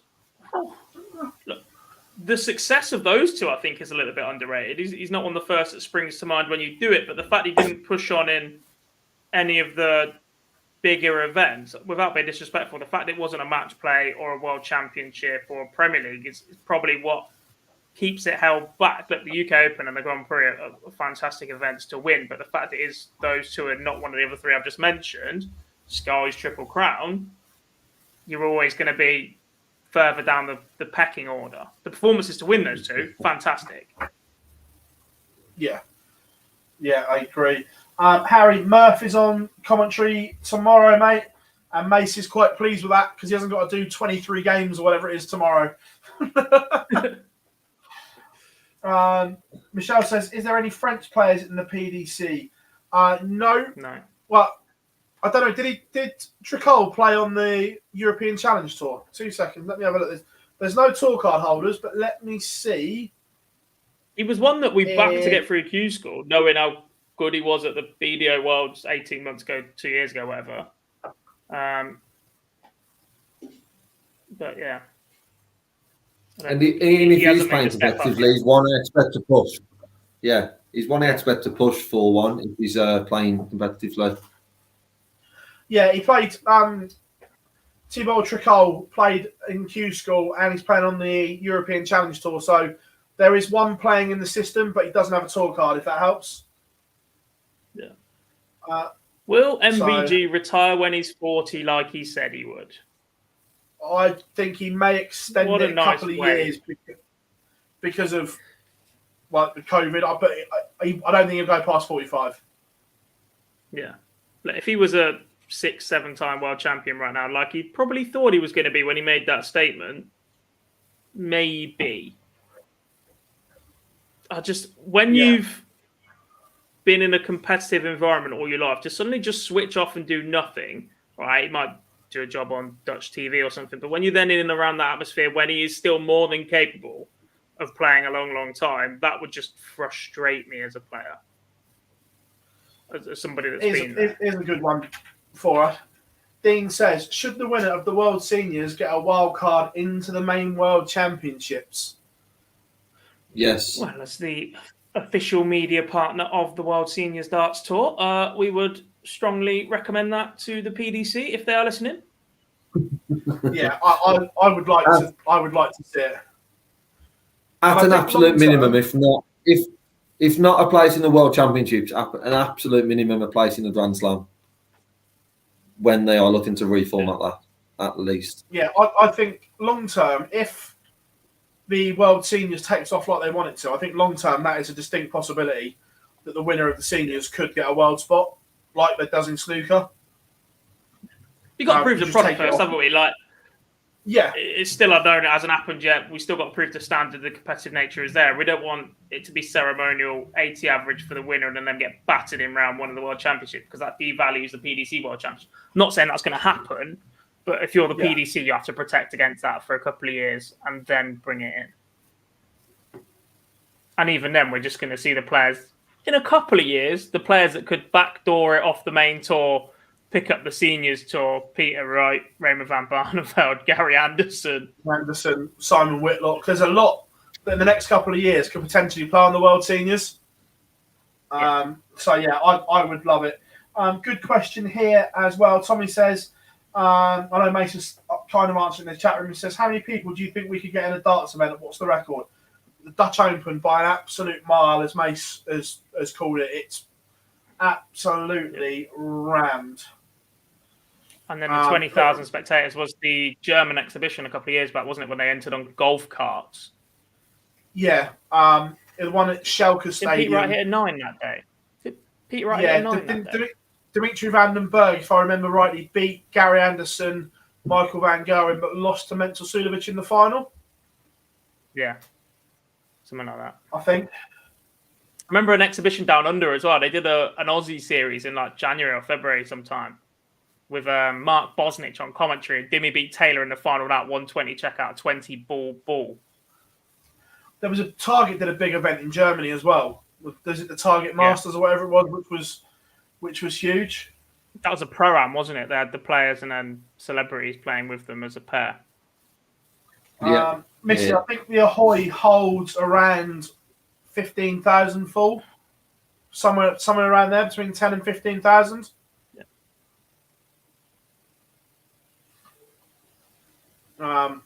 Yeah, absolutely unreal. Right, last couple then, guys, before we head off into the sunset on this Monday. Reese, imagine Phill Taylor drawing Price first round, or MVG versus Taylor first round. Wow, what do you say? Wow, but MVG's record against Phill Taylor's record against MVG is not good viewing for MVG in any event. He's probably got the edge of him in the Premier League, I think. But actually, everything else, Phill Taylor absolutely dominates him. Mark, now we touched on this earlier, mate, and there was a lot of annoyed players that the PDC are going to use the Q School Order of Merit for the rest of the year, and there was a lot of very, very unhappy players when that news came out.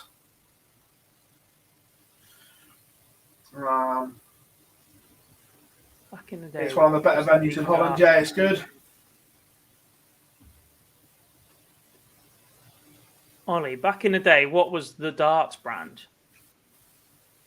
You'd probably have to say Harrows, wouldn't you? They were massive, Bristow. When I was growing up, when I played, Harrows were the name on you guys used to go to all the dart shops, and it was always Harrows there because Bristow was Harrows and everything like that. Their marketing budget in the 70s and 80s is probably bigger than what it has been in recent years. They've started to build it back up again. Back in the day, started to really push on again. But yeah, certainly when I started to play in the early 90s and moving forward, Harrows definitely. May says Nordor as well, yeah. Before the two companies came into it out of it. Where do we think Taylor would rank now if he came out of retirement? Last one. Pre-lockdown. Where MVG is, one place above him. Because he's pre-lockdown, I'd have said quite high.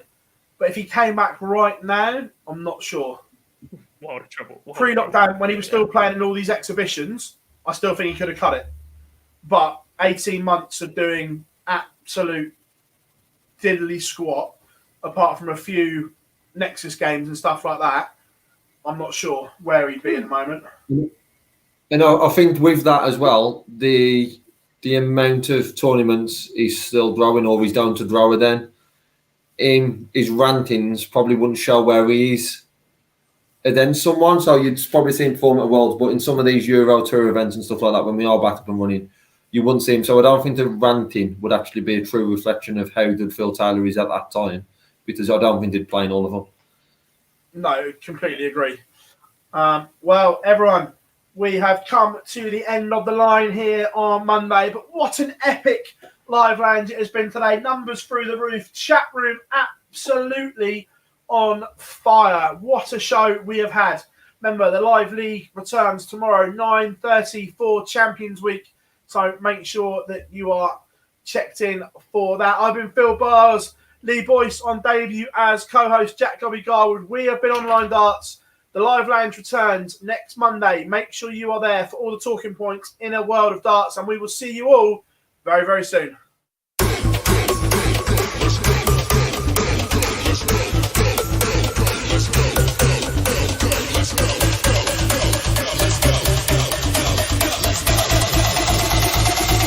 2, 1, let's go.